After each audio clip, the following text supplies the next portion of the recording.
Professor Akram here, and in this tutorial I'm going to show you how to set up some quick and basic animations in 3ds Max. We're going to set them up in a way that are going to be easy for us to export and use inside of our game engine. So for this example, we're using our very basic and very simple Sweetie Heart character, and what we want to do is we want to create some animations for our character. We want to create an animation where it looks like she's walking and an animation where it looks like she's hovering. Now keep in mind we're setting this up so that we can eventually utilize this inside of our game engine. So any kind of animation that we create inside our modeling software, whether it be a walk cycle or a jump or a hover, all of those animations have to happen in place because our game engine is actually going to control the position of our character, and a lot of times obviously that is going to be controlled by the player input. So when creating your animations, you have to think about how is this going to look being played in place. You're also going to want to create all your animations on the same model in the same timeline. And you're going to break it up into a set number of frames. So you have to think about how many frames is this animation going to take. And then on the timeline, you would animate your first set of animation clips, and then you would move over and animate the next sets of animation clips. In our case, we'll have 2 animation clips that we're creating. We're creating a simple walk cycle, and we're creating a hover state. Now, to do this, we are going to go ahead and get started. I already have, if we look over in the hierarchy over here, I already have Sweetie all linked together. So all of her elements will move with the main body. Now, with that said, we're going to start by animating the main body. And for a walk cycle, we want Sweetie to move slightly up and down as she walks so that it gives her a sense of weight and gravity. So with Sweetie selected, I'm going to go ahead on frame 0 and right click on the timeline. And this is just going to set a keyframe at that point in time. So it's going to record her position, her scale, and her rotation. Now what I want to do is I want to go ahead and I want to go down to my animation controls here, and I want to turn on Autokey. This will allow me to record any changes I make as I'm creating this animation, so I don't have to set a key every time. And again, you're going to want to try to figure out how many frames this needs to be. For the walk cycle, I wanted it about 30 frames, and I determined that a division of every 8 frames is how I want to set my keyframes up. So I'm going to use the timeline scroller, and I'm going to move to frame 8 here. On frame 8, we're simply going to move Sweetie in the Y direction up, and if I keep an eye on these values down here, I can kind of see where she is. So she's at 0.15 in the Y direction, and I just want to move her ever so slightly. It's not a dramatic animation, so I'm just going to move her up, maybe right about there, and I can play this back to see how much she went up. And then I want her to come back down to her starting position. So again, I'm going to move over to frame 16 because I'm doing this in 8. And to go back to the original position, I'm simply going to select the start key, hold down the shift key, and drag it to frame 16. So now I have a copy. So she is in her standard position, moves up, moves back to standard position. Again, I'm going to go to the next 8th frame, which is frame 24. And in this frame, she's going to move down ever so slightly. Again, it's not a dramatic amount. You can kind of play with how much she moves up and down. So that looks good. And then finally, we want her to go back to her starting position on frame 30. So I'm going to select this key here. Go to frame 30, and we'll go to this frame here. Now, keep in mind, as we play this back, we actually have two frames that are identical, frame 30 and frame 0. When we actually set up our animation in our game engine, we can crop out the double frame. And so basically we have this simple animation loop here. Now what we want to do is we want to move along the timeline a little bit and actually set up a animation for the hover. Now again, I want to kind of set this off to the side somewhere, so I'm going to start with frame 40 here.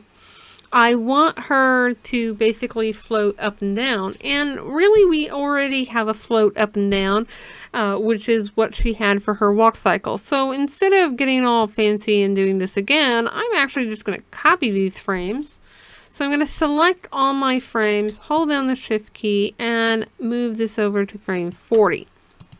So now I have these in a different location.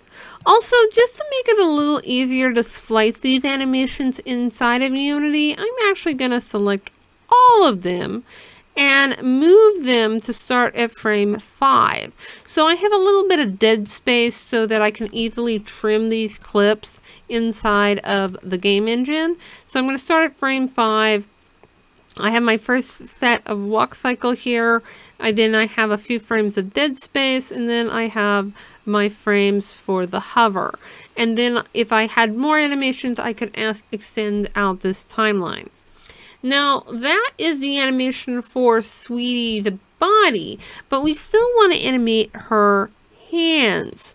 So I'm going to turn off Autokey for right now, and I'm going to select her hand. And I'm going to start with the left hand. And we are working with the walk cycle first. And I'm just going to go ahead. I've moved over to frame 5 because I've shifted all of Sweetie's keys. And just like before, we want to keep the start position for our hand. I'm going to right click and keep the start position. I also want to go ahead and set the start position for the hand in all the consecutive places, since we know it's not going to change. And we can simply do that by calculating out where we need those frames. We know that on frame 21, she will also be in her start position. So I'm going to hold down the shift key and move her to 21. And then again on frame 35. So, oops, frame 35. And so again, these are her starting positions. With that said, I'm going to go ahead, come back down here, turn on Autokey. And I'm going to move to frame 13, which is 8 away from 5, because we're doing this on 8s. And I'm going to go ahead and I'm going to basically just move Sweetie's hand back. And on frame 20, or on frame 30, sorry, I'm going to come in here and I'm going to move Sweetie's hand forward. And you can kind of play with your character, you know, its walk cycle is all dependent on how you play with the animation. So this looks pretty good. I'm going to do basically the same setup for the right hand now. I'm going to turn off Autokey, go to the right hand. Make sure that on frame 5, I right click and I get a fixed position of where it currently is. I'm going to select that keyframe, hold down the shift key, and set it to frame 21 and frame 35. I'm now going to go back, turn on Autokey, and move the frame 13. And in a walk cycle, your arms are always opposite of each other. So wherever Sweetie's left hand is, her right hand is in the opposite position. So I'm going to move her hand here. And then I'm going to move over to frame 30 and move her hand to the back. Right about there. And again, we can see how this looks. How did I lose frame 35? That's okay. I will copy frame 5 and shift it over to 35. There we go. The key at 30. I did my math wrong. Needs to be at 29 actually, and the same thing for the left, or for the right hand. Okay. So I have my keys at frame 5, 13, 21, and 29, and 35. And so here is our animation just like that. And now if we scroll over for the hover, we want the hands to basically hover up and down with her like so, but we want them to hover ever so slightly further down and up.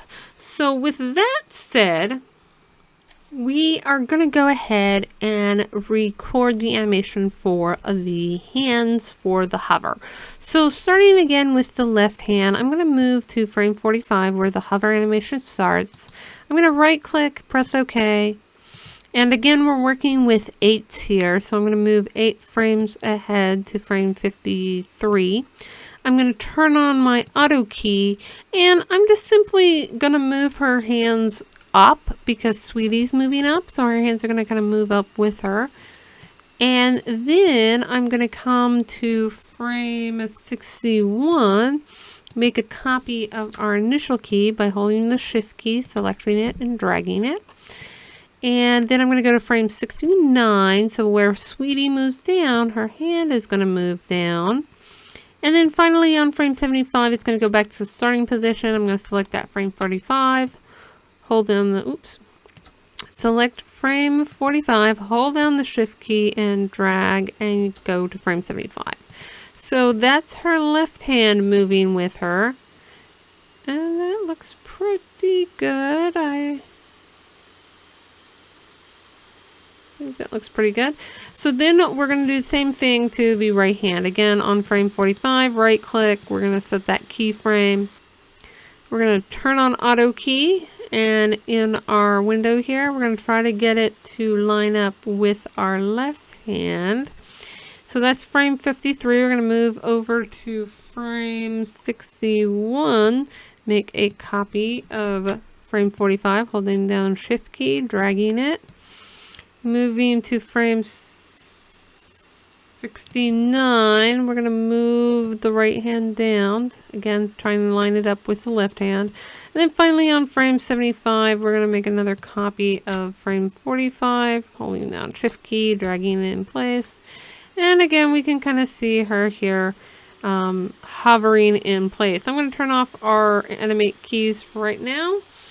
And so we have the simple walk cycle, the first few frames, 5 to 35, and then we have the hover state from 45 to 75. And that is how you would set up your simple animation clips within 3ds Max. As you can see, if I had more animation clips, I could always extend my timeline and add those as needed. Now that we have Sweetie's animation set up, we can prep her to export as an FBX. Prior to actually animating Sweetie and linking all her parts together, we actually did a reset X form that resets the scale. So that's one thing that you have to set up before you export. The next thing that we needed to do was reset her pivot point, and I've actually already done that. If we go up to the hierarchy tab and go to pivot and choose effect object only, and I'm going to effect object only. I'm going to select the body here, and you can see that I've got the pivot point sent to the center of the object, so I aligned it to the center. I've also rotated the pivot point so Y is facing up, and I did that for her and her hands as well. Even her hair is correctly set up. So you just want to make sure that that is set up before you get started. I'm going to go ahead and move back to the creation tab here. Another thing you want to do is you want to make sure that you've collapsed all your mesh information. You don't need to be exporting that information, and in our case we've actually been working with some geospheres that don't export correctly. So if I go over to the modify tab, you can see that our geospheres have already been collapsed to an editable poly. If I select my body, you can see here again, I've collapsed everything into an editable poly, and the only thing that's on here is the X form. Now, if you're curious, all you have to do is select everything in the modifier, right click, and do collapse all. And you do want to do a save before you do the collapse all, just in case you need to go back in time and revise those models at any point in time. Once you have everything collapsed, you've got everything reset, you've affected the pivot point, the last thing you want to do is go ahead and position your character in the 0, 0 location. And we're going to do this simply by moving the main body because everything's linked to her. So I'm going to select her, and I'm going to right click on the move tool, and I'm just simply going to set my absolute world values to 0, 0. 0, hit enter, and she is going to be on the 0, 0 point. And I can actually zoom out a little bit, and I can see she wasn't really that far away from 0, 0, so she is now in the correct spot. And because we only move the body, her limbs and attachments all move in correspondence to where they are linked to with the body. Now, finally, I'm going to go ahead and draw a window around our selection here, and I'm going to prep her to export. I'm going to go up to File and Export, and I'm going to do Export Selected. It's automatically going to pop up our export folder, which in the past we've already exported a cherry model previously, and it's going to ask us to give us our FBX a name. We're going to name this Sweetie, and we're going to do save. Our FBX export dialog shows up now, and the big thing that we want to make sure is that we want to make sure that our geometry is set up correctly. So we've got geometry selected under the include, but this time we also have an animation that we want to bring in, and so we want to make sure that animation right here is checked on so it exports the animation. We are not exporting any materials with this object, so we can leave embedded media turned off for now. And we want to make sure that our scale factor is still set to 1. Our Z value is still up in 3ds Max. We didn't change that. And we'll press OK. Once our FBX is exported, we can move into our game engine where we can import our FBX, set up our animation clips, and move on from there. I hope you found this tutorial helpful, and don't forget to check out our other tutorials on the channel. What are you waiting for? Get creative today!